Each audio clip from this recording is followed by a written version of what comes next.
Hi, എല്ലാവരും സുഖമായിട്ടിരിക്കുന്നു വിശ്വസിക്കുന്നു കേട്ടോ. ഇന്ന് ഞാൻ നിങ്ങളോട് കുറച്ച് കാര്യങ്ങൾ എനിക്കുണ്ടായ കുറച്ച് കാര്യങ്ങൾ അല്ലെങ്കിൽ എനിക്കറിയാവുന്ന കുറച്ച് കാര്യങ്ങൾ പറഞ്ഞു തരാൻ വേണ്ടിയിട്ട് വന്നതാണ് കേട്ടോ.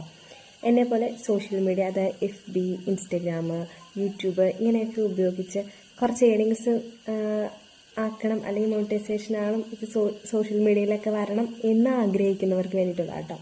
അപ്പോൾ FB-നെ കുറിച്ച് പറയുകയാണെങ്കിൽ നമ്മൾ FB-യിൽ മോണിറ്റൈസേഷൻ ആകാൻ വേണ്ടി ഇന്ന ക്രൈറ്റീരിയകൾ ഒന്നുമില്ല. യൂട്യൂബിലാകുമ്പോൾ ക്രൈറ്റീരിയകളുണ്ട്. റീയൂസ്ഡ് കണ്ടൻറ്റ് പാടില്ല, നമ്മുടെ വീഡിയോ അപ്ലോഡ് ചെയ്യുന്നത് ഡെയിലി വീഡിയോ, ഇത് എല്ലാ സോഷ്യൽ മീഡിയയിലും ഡെയിലി വീഡിയോ അപ്ലോഡ് ചെയ്യണം. പക്ഷേ ഇതിൻ്റെ ഏണിങ്സിൻ്റെ കാര്യത്തിലോട്ട് വരുമ്പോൾ എനിക്ക് തോന്നുന്നു ഈ FB-യിൽ അങ്ങനെ പ്രത്യേകിച്ചൊരു ക്രൈറ്റീരിയ ഇല്ല. ചിലവർ എന്നോട് പറഞ്ഞിട്ടുണ്ട് 5K ഫോളോവേഴ്സ് ഉണ്ടെങ്കിൽ മാത്രമേ മോണിറ്റൈസേഷൻ ആകത്തുള്ളൂ, അല്ലെങ്കിൽ കണ്ടൻറ്റ് മോണിറ്റൈസേഷൻ കിട്ടത്തുള്ളൂ എന്ന് പറയുന്നവരോടാണ്. ഒരിക്കലും അങ്ങനെ ഒന്നുമില്ല. ഈ കഴിഞ്ഞ ഇടയ്ക്ക് 18 ഫോളോവേഴ്സ് ഉള്ളവർക്ക് വരെ കണ്ടൻറ്റ് മോണിറ്റൈസേഷനായി. അത് നമ്മുടെ ഒരു ലക്കാണ്. എനിക്ക് തോന്നുന്നു എനിക്കൊരു 1000 ഫോളോവേഴ്സ് ഉള്ളപ്പോൾ തന്നെ എനിക്ക് കണ്ടൻറ്റ് മോണിറ്റൈസേഷൻ കിട്ടി. നമ്മുടെ അക്കൗണ്ടും പാൻ കാർഡ് നമ്പർ, നമ്മുടെ കാര്യങ്ങളെല്ലാം അവർ ചോദിക്കുന്നുണ്ട്. അതെല്ലാം നമ്മൾ കൊടുക്കണം. ഇതിൻ്റെ ശരിക്കും ഉള്ളതെന്ന് വെച്ച് കഴിഞ്ഞാൽ, അതായത് ഇതിന് വ്യൂവിനാണല്ലോ നമുക്ക് ഈ ഡോളർ കയറുന്നത്. അതായത് 1000 പേര് കണ്ടു കഴിഞ്ഞാൽ 0.01 അങ്ങനെയാണ് ഇതിന് ഡോളർ കയറുന്നത്. ഇപ്പോൾ 2000 പേര് കണ്ടു കഴിഞ്ഞാൽ 0.02 അങ്ങനെ. പക്ഷേ ഇത് എപ്പോഴും ഒരുപോലെ ആയിരിക്കണം എന്നില്ല. എൻ്റെ വീഡിയോസിൽ ഞാൻ ഇവിടെ സ്ക്രീൻഷോട്ട് കൊടുക്കാം.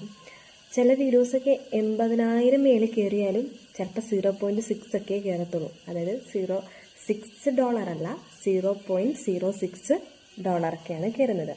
അപ്പം ചിലപ്പോൾ നമുക്ക് എക്സ്ട്രാ ബോണസ് ഒക്കെ വരും. അതായത് എക്സ്ട്രാ ബോണസ് എന്ന് പറഞ്ഞു കഴിഞ്ഞാൽ ചിലപ്പോൾ നമുക്ക് 2 വീഡിയോ, അത് നമ്മൾ ശ്രദ്ധിക്കണം, 2 വീഡിയോ ചിലപ്പോൾ 50,000 പേര് കാണുവാണെങ്കിൽ നമുക്ക് ചിലപ്പോൾ $20 കിട്ടും.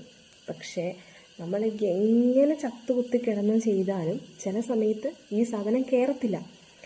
അപ്പം ഇതിനെക്കുറിച്ച് കൂടുതൽ വീഡിയോസുകൾ വേണമെങ്കിൽ നിങ്ങൾ കമൻറ്റ് ചെയ്യണം കേട്ടോ. അപ്പോൾ സ്റ്റാർട്ടിങ് കാര്യങ്ങളാണ് ഞാൻ പറഞ്ഞത്. ഇതിനെക്കുറിച്ച് എന്തെങ്കിലും ഡൗട്ട് ഉണ്ടെങ്കിൽ, അതായത് മോണിറ്റൈസേഷൻ, കണ്ടൻറ്റ് മോണിറ്റൈസേഷൻ എത്ര K, ചിലർക്ക് 10K ആയവർക്ക് പോലും കിട്ടാത്തവരുണ്ട്.